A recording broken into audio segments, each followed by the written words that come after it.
from the Peterborough Town Library with another great story time craft for you. And for the next 2 weeks we are doing turtles. So here's our little turtle craft, and it's pretty simple. So if you stop by the library, you can pick up a bag, and it'll be green, which is exciting.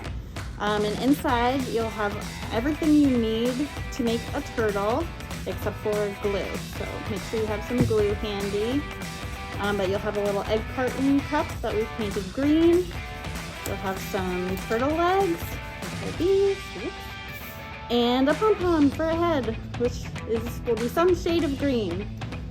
So to assemble your turtle, you just need a little glue. You could decorate it first if you'd like with markers or glitter or whatever you have at home that sounds fun.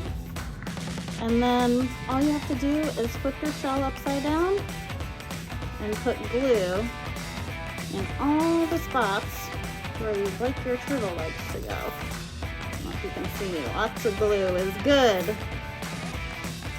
Helps it stick. And plus, you won't see it because it'll be inside the turtle shell. And then you can decide if your turtle's going to have long legs or short legs.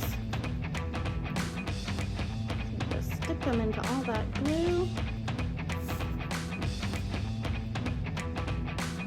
Like so. Probably would like to let them dry. But I'll show you the last part, which is the turtle's head. I'll let him hang out upside down for a second.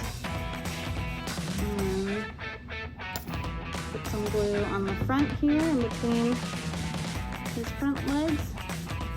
And just stick the pom-pom on like that. And you've got your own little turtle. And they can be friends. Oh, he's taller. He's taller than his dark green headed turtle friend.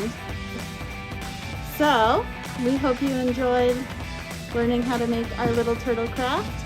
We hope to see you at story time or outside the library. Knock on the windows and we'll wave. And I guess that's it. Have a terrific day. Bye.